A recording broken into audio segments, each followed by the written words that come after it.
أعوذ بالله من الشيطان الرجيم. بسم الله الرحمن الرحيم. كتب عليكم إذا حضر أحدكم الموت إن ترك خيرا الوصية للوالدين والأقربين بالمعروف حقا على المتقين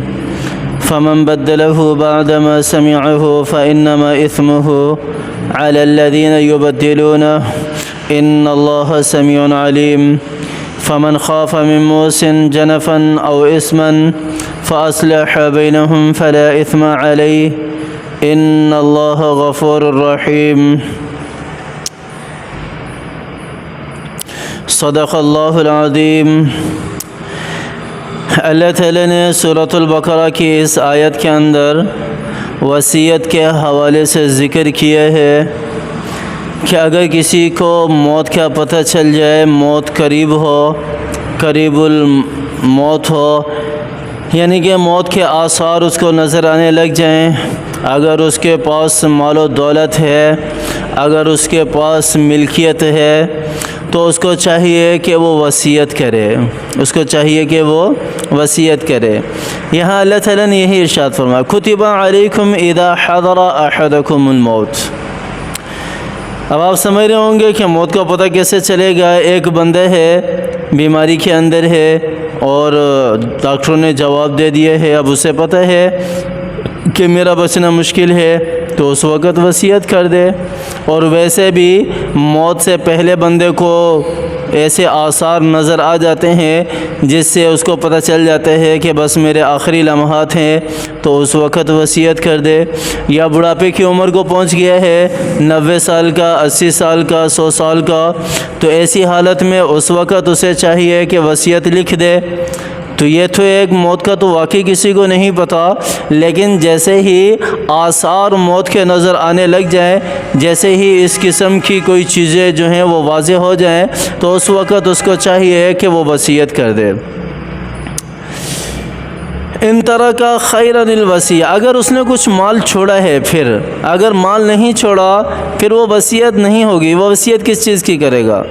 وصیت تو ہوتی ہی مال کے اندر ہے، اور مال کے بھی پھر تیسرے حصے کے اندر ہوتی ہے. 1/3 کے اندر وصیت اس کی نافذ ہوگی، اس کے علاوہ میں نہیں ہو سکتی.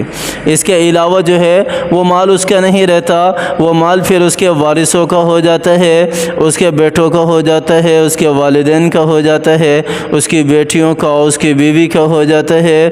اگر نہ ہو تو پھر اس کے بھائیوں کا بھی ہو جاتا ہے. یہ ملکیت جتنی بھی ہم جمع کرتے ہیں، جس کو جمع کرنے کے لیے نہ ہم حلال دیکھتے ہیں نہ ہم حرام دیکھتے ہیں، یہ ساری کی ساری ملکیت ہماری نہیں ہے، یہ کسی اور کی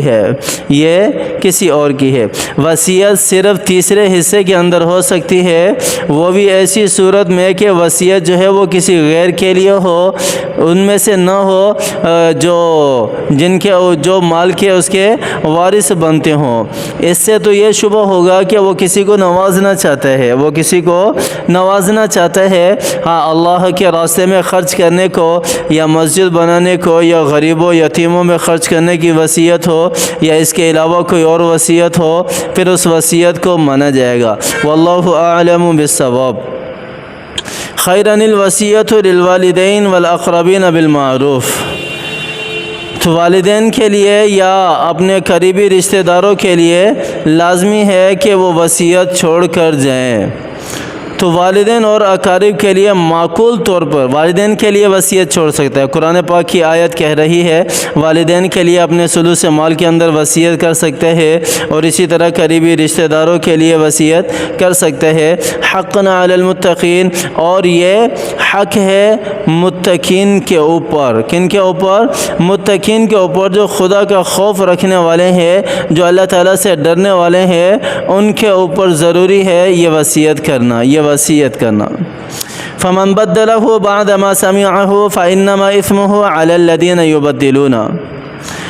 اگر کوئی اس وصیت کو اس کے انتقال کر جانے کے بعد اگر چینج کر دیتا ہے فمن بدلہ بعد ما سمعہ، باوجود اس کے کہ اس نے وصیت کو سنا بھی ہو اس کی کہ ہاں اس نے اپنے تیسرے حصے کا جو مال ہے اس میں اپنے والدین کے لیے وصیت کی ہے، اپنے بیٹوں کے لیے یا کسی اور کے لیے وصیت کی ہے، وصیت تو وصیت ہے، تیسرے مال میں چلے گی چاہے کسی کے لیے بھی ہو، تو پھر اگر وہ سننے کے باوجود بھی جو سرپرست بنتے ہیں اس کے انتقال کے بعد اگر وہ اس کو نہیں مانتا فإنما إثمه على الذين يبطلون، تو پھر اس کا گناہ اسی کے اوپر ہے جو اس وصیت کو تبدیل کرنے والا ہے، جو اس وصیت کو چینج کرنے والا ہے، جو اس وصیت کو مانتا نہیں ہے اور کہے کہ نہیں میں اس وصیت کو نہیں مانتا، حالانکہ سارا کا سارا مال جو ہے وہ تقسیم ہوگا جس طرح کہ آج کل ہوتا بھی ہے، تو اللہ تعالیٰ فرما رہے ہیں کہ پھر اس کا گناہ اس کے اوپر ہے جو وصیت کو نافذ نہیں کرنے دے رہا، بے شک اللہ تعالیٰ کی ذات سننے والی اور جاننے والی ہے۔ فمن خاف من موصٍ جنفا او اثما فاصلح بینہم، پھر یہ شخص ان باہم مصالحت کرا دے وصیت کرنے والے کی جانب سے کسی بدعنوانی کی یا کسی جرم کے ارتکاب کی تحقیق ہوئی ہو، ہاں جس شخص کو وصیت کرنے والے کی، فاصلح بینہم فلا اثم علیہ، تو پھر اس کو چاہیے کہ اگر اس قسم کی بدعنوانی اس کی طرف سے ہو گئی ہے یا کسی جرم کے ارتکاب کی تحقیق ہوئی ہے جو وصیت کرنے والا ہے اس کی طرف سے، تو پھر وہ آپس میں کیا کرے، صلح کرا دے، تو اس پر کوئی گناہ نہیں ہے، فلا اسم علیہ، تو صلح کی صورت میں بھی اس کے اوپر کوئی گناہ وغیرہ نہیں ہوگا۔ جب صلح ہوگی تو فاصلحوا بین اخویکم، اللہ تعالیٰ کا فرمان بھی ہے قرآن پاک کا بھی، اپنے دو بھائیوں کے درمیان اگر کسی بات میں اختلاف ہو جائے، اگر کسی چیز میں جھگڑا ہو جائے یا دوریاں اختلاف پیدا ہو جائے تو آپس میں ان کے درمیان صلح کرا دیا کرو، بے شک اللہ تعالیٰ کی ذات جو ہے وہ معاف کرنے والی مہربان ہے، اللہ تعالیٰ کی ذات معاف کرنے والی مہربان ہے۔ صحیحین میں یعنی صحیح بخاری اور صحیح مسلم کے اندر روایت ہے، حضرت ابن عمر رضی اللہ عنہما سے مروی ہے، رسول اللہ صلی اللہ علیہ وسلم فرماتے ہیں کسی مرد مسلمان کو لائق نہیں کہ اس کے پاس کوئی چیز ہو اور وہ وصیت کرنا چاہتا ہو کہ 2 راتیں بھی وصیت لکھے بغیر گزار دے۔ راوی حدیث حضرت عمر فاروق رضی اللہ عنہ کے صاحبزادے فرماتے ہیں اس فرمان کے سننے کے بعد میں نے تو 1 رات بھی بلا وصیت نہیں گزاری، بلا وصیت نہیں گزاری۔ تو وصیت کرنا یہ سنت عمل ہے اور ہو سکتا ہے کہ اس وصیت کی وجہ سے ہی اس کی مغفرت ہو جائے۔ اسی طرح صحیح بخاری اور صحیح مسلم میں حضرت سعد رضی اللہ عنہ نے فرمایا کہ یا رسول اللہ میں مالدار ہوں اور میری وارث صرف میری 1 لڑکی ہے،